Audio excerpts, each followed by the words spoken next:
हरे कृष्णा, जय हिंद। हम लोग क्वेश्चन आंसर्स करेंगे आज अल्टरनेटिव सोर्सेज ऑफ फ्यूल या अल्टरनेट सोर्सेज ऑफ फ्यूल और इन आईसी इंजन्स। हम लोगों ने कल फ्यूल का क्वेश्चन आंसर्स किया है और आज हम लोग अल्टरनेट सोर्सेज ऑफ फ्यूल का करेंगे।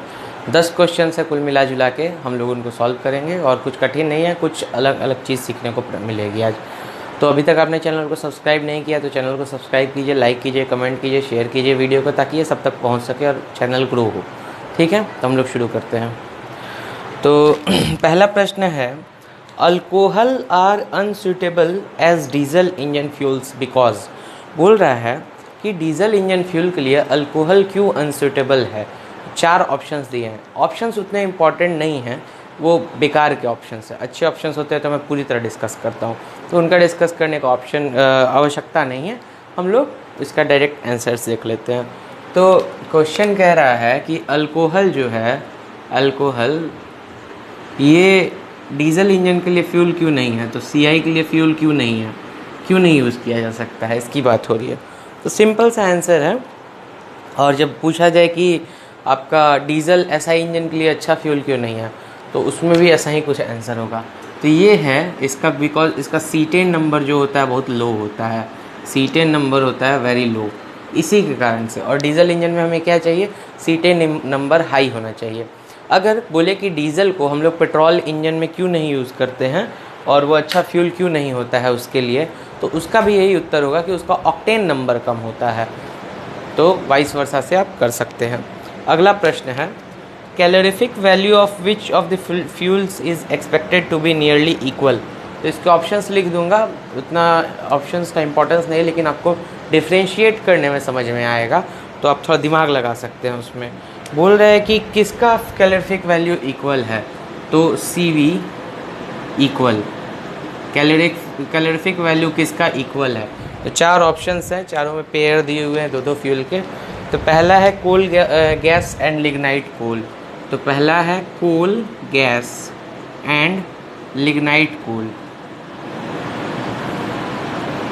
नेक्स्ट है आपका natural gas and lignite coal, natural gas and lignite coal same. Next क्या है आपका, एंथ्रासाइट कोल एंड लिग्नाइट। तो एंथ्रासाइट, और ये कोल ही होता है तो कोल नहीं लिखेंगे, एंड लिग्नाइट कोल, ठीक। और लास्ट है petrol and diesel, petrol and diesel. तो देखिए इसका आंसर तो पता होना चाहिए, अगर पता नहीं भी है तो एक बढ़िया क्वेश्चन है, इंटरेस्टिंग क्वेश्चन है, समझने वाली बात है कि ये बहुत अनोखा क्वेश्चन हम लोग का बहुत डाउट क्लियर कर देता है। कैलोरीफिक वैल्यू किसका इक्वल है, कोल गैस एंड लिग्नाइट कोल का, ऐसा कोई कंपलसरी नहीं है, तो ये गलत है, ये अलग अलग वैल्यूज़ होती है। नेचुरल गैस एंड लिग्नाइट कोल, कभी भी गैस फॉर्म में उसकी कैलोरीफिक वैल्यू अधिक होती है, इसकी अधिक है, इसकी अधिक है, इसकी कम है। एंथ्रासाइट और लिग्नाइट कोल में एंथ्रासाइट की अधिक होगी, तो ये भी गलत है। तो इसका डायरेक्ट आंसर हो गया पेट्रोल एंड डीजल। तो इस क्वेश्चन का महत्व क्या है, क्वेश्चन का महत्व ये है कि हम लोग सोचते हैं जनरली कि पेट्रोल को तो माचिस लगा दो तुरंत आग पकड़ लेता है, लेकिन डीजल में माचिस मारो तो आग नहीं पकड़ता है, उसको स्पेशल कंप्रेशन रेशियो चाहिए, हाई कंप्रेशन हाई प्रेशर पे ही वो बर्निंग होगा। तो इसका अर्थ ये होता है कि डीजल में कैलोरीफिक वैल्यू कम होता है। बिल्कुल गलत है, ये चीज़ हम लोग का डाउट क्लियर कर देता है, calorific value near about same होता है दोनों का, ठीक है। तो ये चीज़ हम लोग को समझने को मिला इससे। अगला है मैच द फॉलोइंग, जो कि एक बढ़िया प्रश्न है, मैच द फॉलोइंग, क्योंकि उसमें आपका बहुत बेसिक छोटे छोटे कॉन्सेप्ट्स हैं जो बहुत इंपॉर्टेंस रखते हैं, वो आपके क्लियर हो जाएंगे। तो हम लोग मैच द फॉलोइंग खेलते हैं, मतलब करते हैं। इस साइड है आपको दिया है फ्यूल गैसेस, फ्यूल गैसेस है इस साइड के लिस्ट में, और उस साइड दिया हुआ है मेजर कॉन्स्टिट्यूएंट्स, मतलब किन चीज़ों का बना होता है, ठीक है। तो हम लोग का फ्यूल गैसेस जो है, इधर 4 ऑप्शन है। पहला है LPG, दूसरा क्या दिया हुआ है आपका CNG, और तीसरा क्या दिया है आपका वाटर गैस। देखिए यहाँ पे फंसेंगे क्योंकि हम लोग को पता नहीं क्या है, लेकिन इसको मैं बताऊँगा। और अगला क्या दिया है हमारा, कोल गैस। तो ये थोड़ा बहुत आप लोग जानते होंगे, नहीं जानते होंगे तो इस पर भी डिस्कशन हो जाएगा। और इधर ऑप्शन क्या है, हाइड्रोजन, मीथेन, कार्बन मोनोऑक्साइड। तो वहाँ पे hydrogen, methane, carbon monoxide. Next इधर क्या दिया हुआ है, हाइड्रोजन कार्बन मोनोऑक्साइड। तो यहाँ पे हाइड्रोजन कार्बन मोनोऑक्साइड, यहाँ पे क्या दिया हुआ है आपका, ब्यूटेन एंड प्रोपेन। तो ब्यूटेन एंड प्रोपेन, तो क्या होगा, C4H6 और C4H10 और C3H6 करके होगा C3H8। और ये मीथेन एंड इथेन, तो CH4 एंड C2H6। और ये ब्यूटेन क्या हो जाएगा आपका, C4H10, और ये हो जाएगा प्रोपेन C3H8। ठीक है, ये दिया ऑप्शंस। तो देखिए कितना छोटी सी बात हम लोग इग्नोर करके चल देते हैं, लेकिन इससे प्रश्न आ जाता है। तो हमें ये जानकारी होनी चाहिए क्या है। LPG में होता है आपका ब्यूटेन और प्रोपेन, ठीक है, मेनली प्रोपेन होता है, थोड़ा बहुत ब्यूटेन होता है। CNG में होता है आपका मीथेन और इथेन। वाटर गैस क्या होता है, वाटर गैस में मैंने बताया ये सिंथेसिस गैस होता है। और सिंथेसिस गैस पे भी आप लोगों ने ध्यान नहीं दिया होगा, क्योंकि लगा होगा कि ये इंपॉर्टेंट नहीं है, लेकिन देखिए कितना इंपॉर्टेंट प्रश्न पूछ दिया। सिंथेसिस गैस ये होता है हाइड्रोजन एंड कार्बन मोनोऑक्साइड का। और कोल गैस क्या होता है, इसमें हाइड्रोजन का CH4 एंड कार्बन मोनोऑक्साइड होता है, मतलब मीथेन भी होता है। तो देखिए कितना माइन्यूट डिफरेंस पे प्रश्न आपसे पूछ दे रहा है। तो इसको हम लोग इग्नोर नहीं कर सकते हैं, इससे हमारा नंबर कट जाएगा और माइनस हो जाएगा। अगला है असर्शन रीजन। तो एक बढ़िया प्रश्न है, मुझे लगता है इसका आंसर गलत दिया हुआ है। मैंने नेट पे भी सर्च किया, पता भी किया, तो ले दे के मैंने इस कंक्लूजन पे आया हूँ कि ये सही है। ऑप्शन इन्होंने आंसर गलत दिया। बोल रहा है कि alcohol in commercial form always contains A small proportion of water.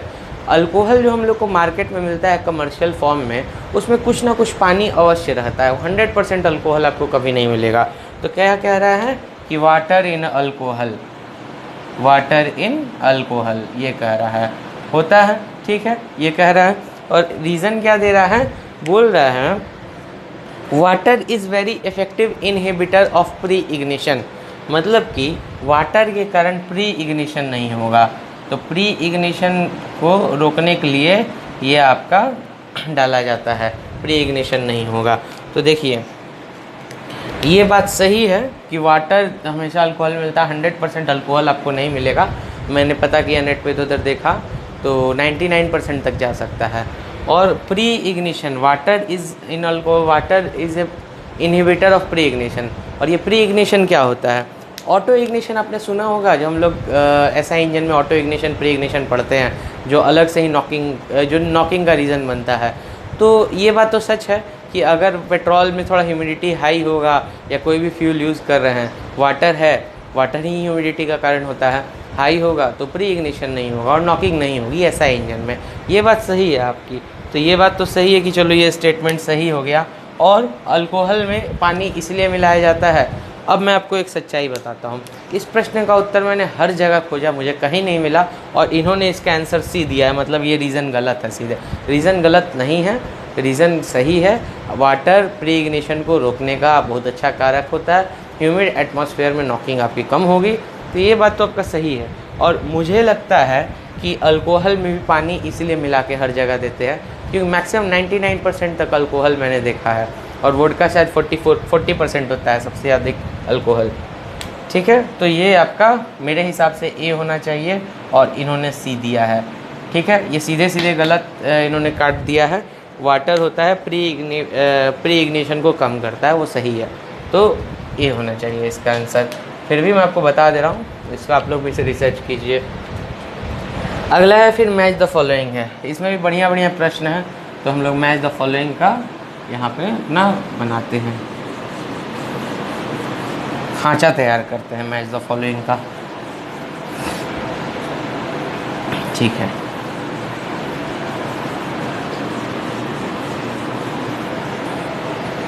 तो मैच द फॉलोइंग है।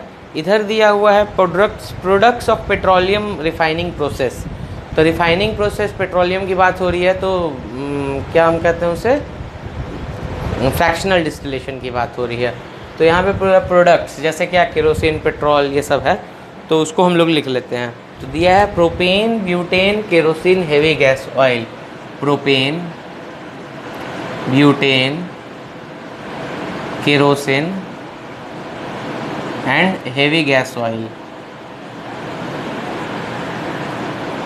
ठीक है, ये दिया है इधर। और इस साइड क्या दिया है, इधर 5 ऑप्शन दिए हैं। पहला है एविएशन फ्यूल एलपीजी, तो aviation fuel LPG, feed for catalytic cracking, और देखिए बहुत इम्पोर्टेंट टर्म है, मतलब ये क्रैकिंग इम्पॉर्टेंट टर्म इसलिए क्योंकि आपको पता नहीं है, पता होता तो ये इम्पॉर्टेंट नहीं होता। और major gasoline for catalytic reforming, motor gasoline क्या है, motor gasoline for catalytic reforming. और लास्ट ऑप्शन क्या है, 5th, blended with motor gasoline to increase its volatility, blended with motor gasoline to increase its volatility, to increase volatility, ये बात हो रही है। ठीक है, तो हम लोग मैच द फॉलोइंग देखेंगे। तो देखिए प्रोपेन, प्रोपेन एलपीजी का मेन चीज़ होता है, ब्यूटेन हल्का सा मिक्स होता है, तो ब्यूटेन तो यहाँ पे हम लोग नहीं करेंगे। दूसरा है केरोसिन, केरोसिन एविएशन फ्यूल में यूज़ होता है, आपका क्या कहते हैं, प्लेन वगैरह में यूज़ किया जाता है केरोसिन का। हेवी गैस ऑयल, ये क्या चीज़ है। और रिफॉर्मिंग क्रैकिंग हम लोग देख चुके हैं, तो कैटालिटिक क्रैकिंग कैटालिटिक रिफॉर्मिंग भी वही चीज़ें हैं। तो कौन सा था, ब्लेंडेड विथ मोटर मिनट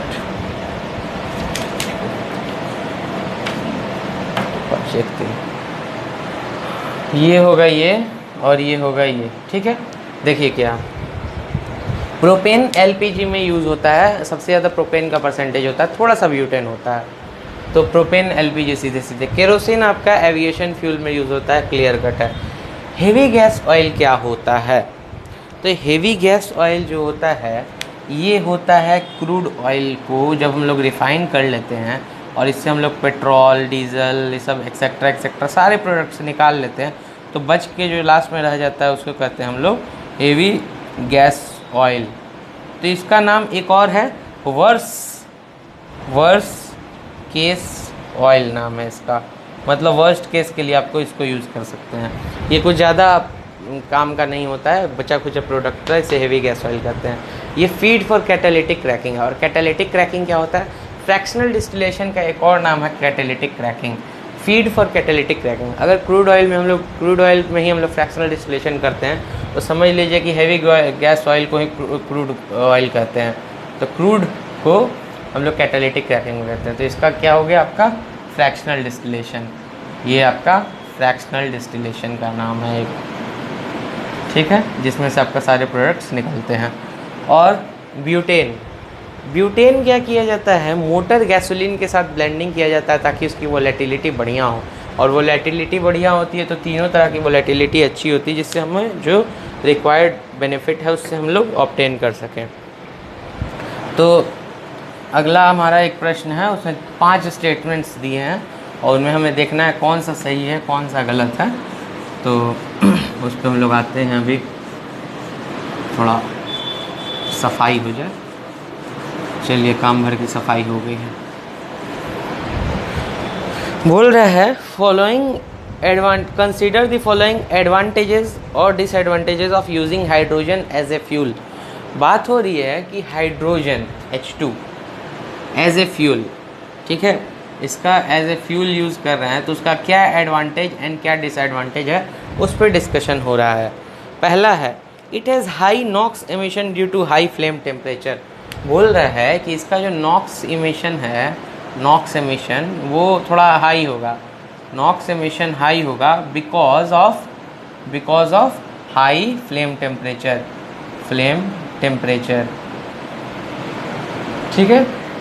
दूसरा है fuel leakage to environment is not a pollutant. बोल रहा है कि अगर फ्यूल जो लीकेज है, leakage is not a pollutant, मतलब इससे कोई पॉल्यूशन नहीं होगा।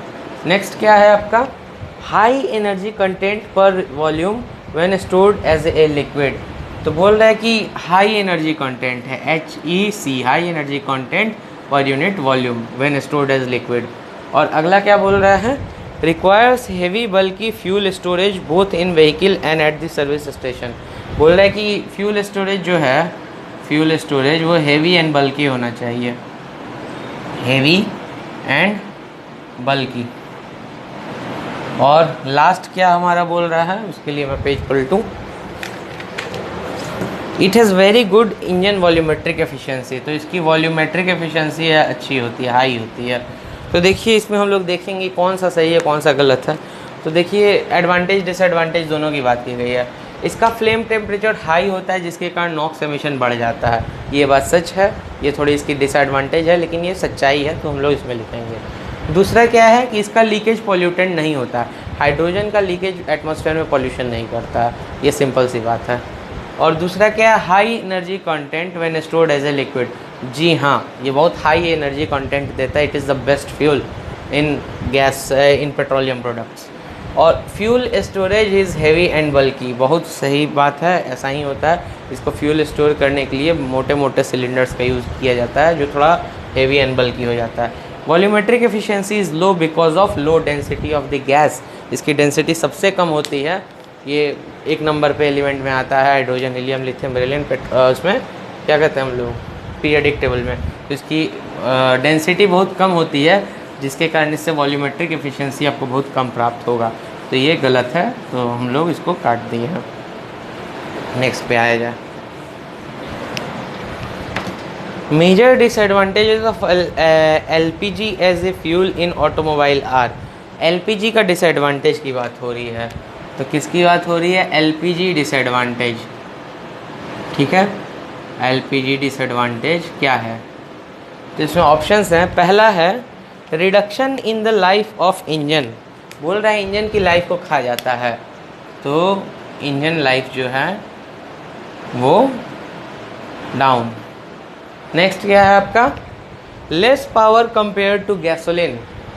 Less power compare to gasoline, power with respect to gasoline. अगला क्या है, नॉकिंग टेंडेंसी। क्या है नॉकिंग टेंडेंसी, हाई है कि कम है, कुछ लिखा नहीं, हम लोग हाई मानेंगे। नॉकिंग इसमें हाई मिलता है, ये कह रहा है। तो LPG का इसमें डिसएडवांटेज क्या क्या है, तो देखिए LPG यूज़ करने से इंजन लाइफ बढ़ जाती है, तो ये सीधे सीधे गलत है, इंजन लाइफ बढ़ जाती है। LPG एक बहुत बढ़िया गैस है जो ज़्यादा प्रॉब्लम नहीं करता, तो ये गलत है। Less power with respect to gasoline, ये सही है, तो पेट्रोल से कम पावरफुल होता है, ये बात तो सही है। और नॉकिंग को कम करता है, तो इसका आंसर होगा ओनली 2, नॉकिंग कम करता है। अगला प्रश्न है advantages disadvantages of LPG as a fuel and pick the correct option. इसमें 5 दिए हुए हैं, बात फिर LPG की हो रही है, तो यहाँ पे क्या है, एडवांटेजेस एंड डिसएडवांटेजेस दोनों की बातें हो रही है। तो हम लोग क्या करेंगे, हम लोग यहाँ पे करेंगे डिसएडवांटेज एंड एडवांटेज के बीच में ऐसे लगा देंगे, ठीक है। और इसमें 5 पॉइंट्स हम लोग देखते हैं। Emission is very much reduced by the use of LPG। LPG use करने से आपका जो एमिशन है वो बहुत डाउन हो जाता है, ठीक है, पहला कह रहा है। दूसरा ऑप्शन क्या कह रहा है कि LPG has very poor anti knock characteristic. तो बोल रहा है कि नॉकिंग अधिक देता है, इसका मतलब है पुअर एंटी नॉक कैरेक्टरिस्टिक्स, मतलब नॉकिंग बढ़ जाती है। थर्ड क्या कह रहा है, थर्ड कह रहा है due to absence of carbon deposit on the electrodes of the spark plug life of spark plug increases. तो बोल रहा है स्पार्क प्लग का लाइफ इंक्रीज हो जाएगा, life of spark plug increase हो जाएगा क्योंकि कार्बन डिपॉजिट आपका नहीं होगा या लेस होगा पेट्रोल के रिस्पेक्टिवली, ठीक है। और अगला क्या बोल रहा है, LPG having strong odour. LPG में स्ट्रॉन्ग ओडर होता है, स्ट्रॉन्ग ओडर मतलब गंध होती है। और vehicle weight increases due to LPG cylinder. तो वेट जो है, वेट ऑफ व्हीकल वो बढ़ जाता है ड्यू टू LPG सिलेंडर से। ठीक।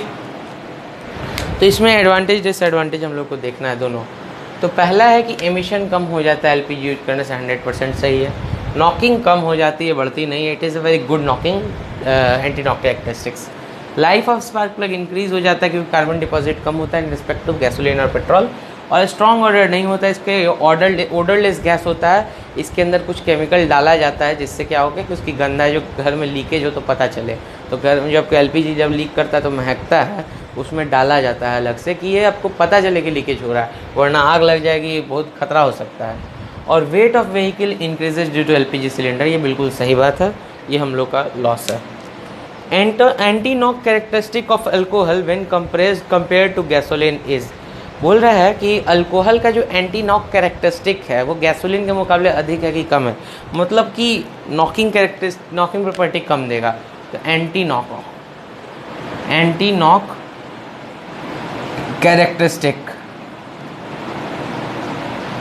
ठीक है, of alcohol when compare to gasoline, alcohol with respect to gasoline, ठीक, क्या है, अधिक होगा कि कम होगा। देखिए गैसोलीन के मुकाबले या गैसोलीन के कंपैरिजन में एलपीजी, अल्कोहल, मिथाइल मतलब मिथेनॉल, इथेनॉल और सीएनजी, पांचों गैस जो हम लोग अल्टरनेट फ्यूल्स में पढ़े थे, उनकी anti knock characteristics with respect to gasoline अधिक होती है, मोर होती है। तो इस बात को ध्यान रखिएगा, ये बहुत आसानी से याद भी हो सकता है, बहुत आसानी से भूल भी सकते हैं, तो याद रखिएगा। बोल रहा है 3 स्टेटमेंट दिए हुए हैं और बायोगैस के कंपेयर मतलब उसके लिए बायोगैस के लिए, तो यहाँ जगह है, यहाँ पे हम लोग लिख लेते हैं। 3 स्टेटमेंट्स दिए हुए हैं आपका बायोगैस के लिए। पहला, it consist mainly of methane and carbon dioxide, बोल रहा है कि बायोगैस में methane and carbon dioxide mainly होते हैं। नेक्स्ट, हाई कैलोरीफिक वैल्यू, इसकी कैलोरीफिक वैल्यू जो होती है हाई होती है। नेक्स्ट, हाई ऑक्टेन नंबर, इनका ऑक्टेन नंबर जो होता है वो हाई होता है, ये बोल रहा है। तो देखिए अब हम लोग देखते हैं कि क्या क्या सही है क्या क्या गलत है। तो बायोगैस का जो मेन कंस्टिट्यूएंट्स होता है मीथेन होता है और थोड़ा बहुत कार्बन डाइऑक्साइड, और इसकी कैलोरीफिक वैल्यू क्या होती है विथ रिस्पेक्ट टू गैसोलीन कम होती है। जहाँ हम लोग बात कर रहे हैं विथ रिस्पेक्ट टू है गैसोलीन, और ऑक्टेन नंबर इसका ही होता है जो मैं बता चुका हूँ कि सबकी एंटी नॉक कैरेक्टरिस्टिक गैसोलीन से अधिक होती है, जितना हम लोगों ने फ्यूल पढ़ा है। तो ये आपका समाप्त हो गया। हाँ, 10 क्वेश्चन हम लोगों के समाप्त हुए, 10 क्वेश्चन हम लोग बहुत कुछ सीखे हैं। तो आप लोग ऐसे ही क्वेश्चन आंसर्स और लेक्चर्स के लिए जुड़े रहिए चैनल को सब्सक्राइब कीजिए, कमेंट कीजिए, लाइक कीजिए, शेयर कीजिए वीडियो को, ताकि ये सब तक पहुंच सके और चैनल का ग्रोथ हो। ठीक है, अगले लेक्चर में हम लोग मिलते हैं। हरे कृष्णा, जय हिंद, धन्यवाद।